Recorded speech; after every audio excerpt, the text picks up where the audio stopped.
सोहर का जवाब हम का कहें। सोहर वैसे ना गावाला, सोहर के भाव सुना सुना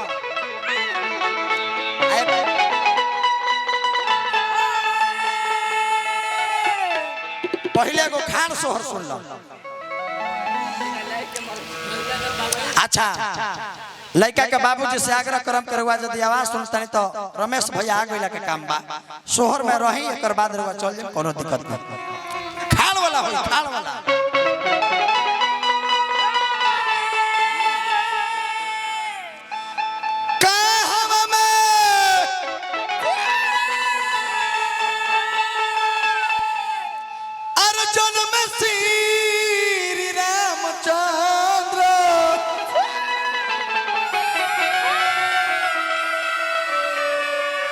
अरे कहवा में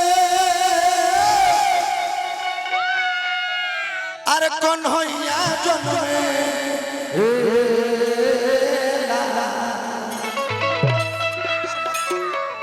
नजदीक रह दे ज्यादा ही को मत दे ए लाला अरे कहवा में जन्मे बबुआ नामांकन भइल बा बबुआ रेयांश नाम हो रेयांश बा बुतीनो घरवा अरे सोहर होला एला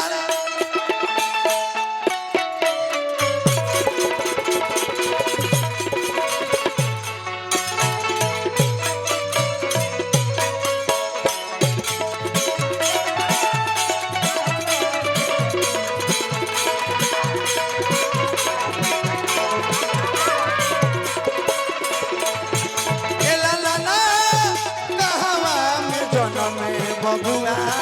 रेयांश तीनो सोहर होला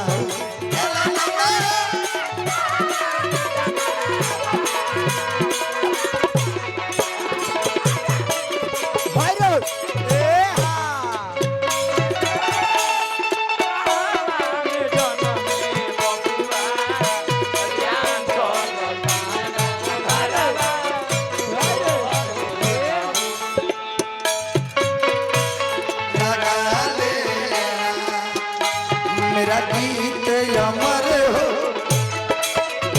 होठों से लगा लेना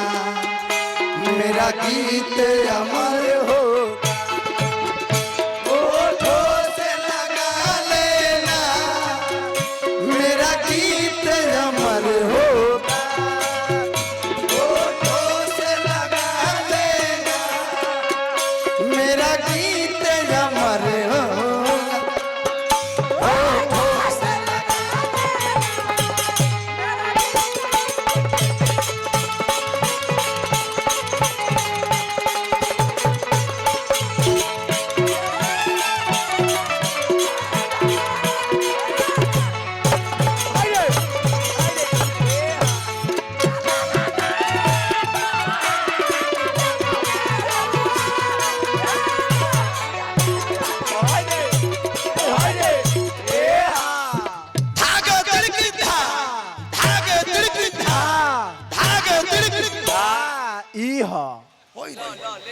तब देखो तो यही ओरिजिनल गई बात तब केहू के दिल में बस ये क्या है सोहर हाजी मारेंगे दूध था लड़का का मामा की तरफ से पुरस्कार रंजीत मामा जी बबुआ के रेयांश बाबू का मामा और वह मोनू जी ना लड़का का चाचा वाह महेश लाल यादव जी और वह सब कलाकार बानी बलिया जिला में आइल बानी गीत संगीत के ने उत्पन्न होला पैदा होला गीत संगीत के मतलब खान सोहर होइतो होया एकरा कलाकारी कहल जाला। हां जी का मास्टर का हो अयोध्या में जन्मे श्री रामचंद्र मथुरा में कौन होया जन्म ए ला ला ला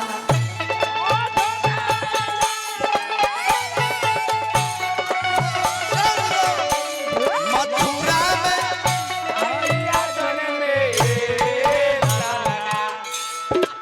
ए ला ए ला ला ला पर्वत पजन में बबुआ बने सतीनो घरवा सोहर होला ए ला ला ला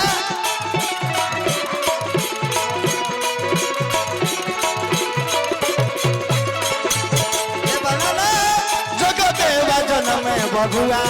रेया सतीनो घरवा सोहर होला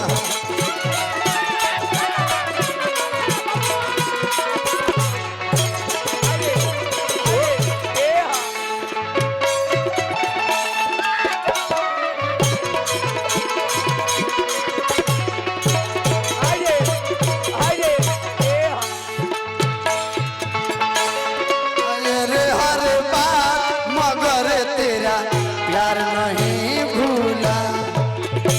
हम भूल गए रे हर बार मगर तेरा प्यार नहीं भूला क्या हुआ दिल के साथ क्या हुआ दिल के साथ मगर तेरा प्यार नहीं भूला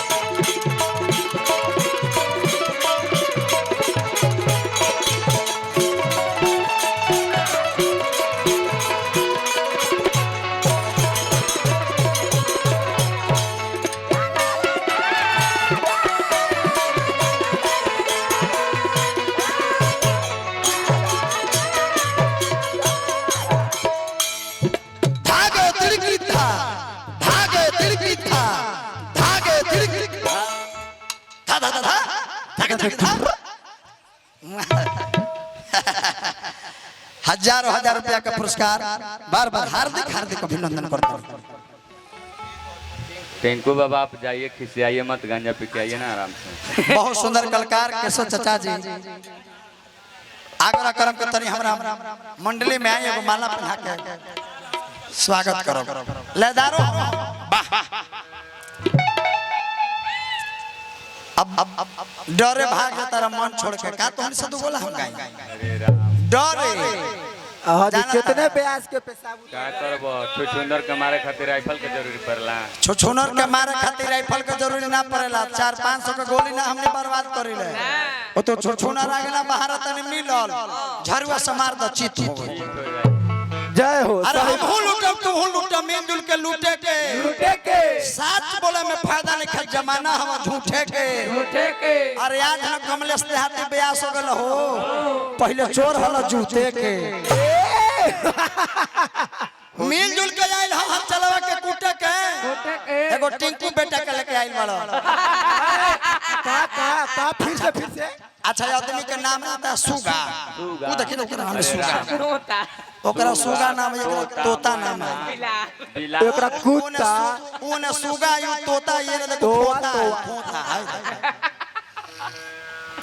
खोता है लगे देखिए अफ्रीका से आल है मिलजुल के आइल हम चलवा के कूटे के अरे सच बोले में फायदा ना हो जमाना हम झूठे के आज हम ब्यास हो गल हो पहले चोर हल जूते के आज अभी तक ले आदत हवा खटिया पर मोते के मैटर एको नहीं। हालांकि कुछ दिन तक टिंकू भैया हींग हल्दी बेचते थे चौक पे। हम लोग नया बोलते हैं टिंकू बाबू किसी का कहा हुआ नहीं बोलते हैं आप कमलवास कुमार के बोलिएगा अभियंता जी के बोलिएगा हम लोग नया बोलते हैं। अच्छा वो चुटकुलवा का सेंधवा वाला का नया चुटकुला सुनो एक बार ऐसे ही 94 वाला बोलिएगा। हमारा कमलेश देहाती जी कमलेश देहाती के नचनिया बस में सफर कर रही थी बेचारी एक संग है हाँ ना तारा बाबूजी के संग अब बस में चाचा सफर करत रहली है आई उजरा उजरा टी शर्ट पहन के बड़ी शौकीन बाड़ी हां जी व्हाइट अभी तो लहंगा पाइल बड़ी नाचे के बात हां जी गड़िया में बैठे पहन कहीं सफर में घूमे ली तो व्हाइट टी शर्ट से बड़ी शौकीन बाड़ी हां जी वो जाली वाला हवा लगेला आ टी शर्टवा पर 4 व्हीलर के चित्र बनौले रहली है हां जी ऐसन के उजरा स्कॉर्पियो हां ऐसन के स्कॉर्पियो के जी जी एगो 10 बरिस के लड़का यस इनकर टी शर्टवा पर यही जब 4 व्हीलरवा पर टुकुर टुकुर देखत हां जी आँखी से तो तनिया कहत रही क्या बाबू अरे ये गाड़ी चलानी है ये गाड़ी चलानी है तो लड़का कहता कि से मैडम अभी तो हमारा उम्र 10 बरिस है, लाइसेंस नहीं बनेगा। अभी लाइसेंस भी नहीं बनेगा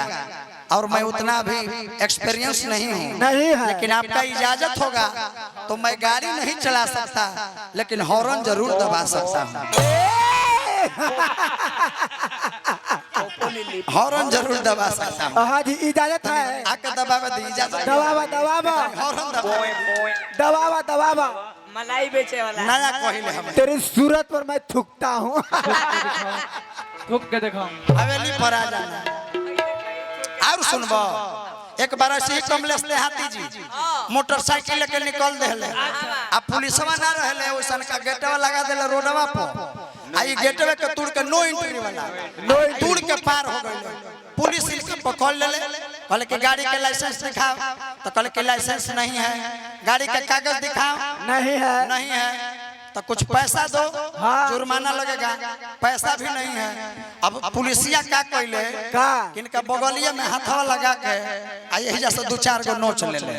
कहले कि ई काहे कहनी है तो कहले कि देख ई हम ना करती तो तू यही न जाके घरवा कहते पुलिसवा के पैसावा न देली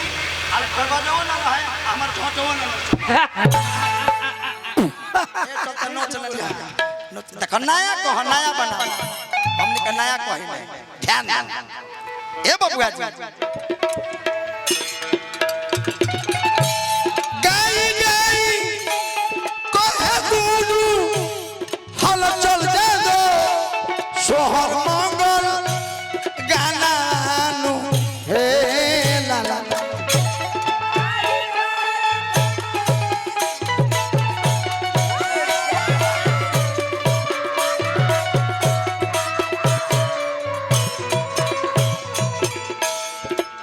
आज जनदेवा के धरती पर सोहर मंगल हो रहल बा जैसे राम जी के जन्मोत्सव में अयोध्या में सोहर मंगल हो। ए लाला ना जनदेवा नगरी देखो भइला बा सुहावन आज चौगुन देखो ध्यान दो ए लाला ना अरे जनदेवा गौवा देखो अरे सुहावन भई ले घरवा में अरे सोहर भइल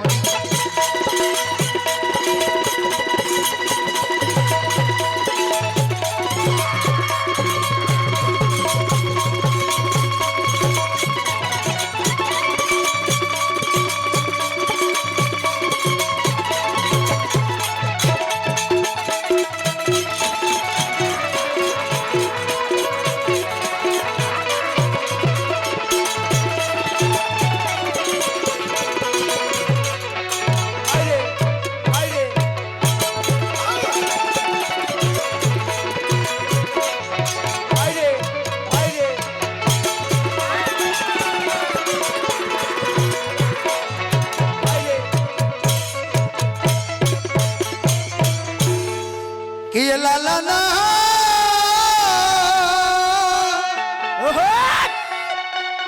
हर जन देवा गौआ में सुहावन ला गे घरवा जा सोहर भइले हो।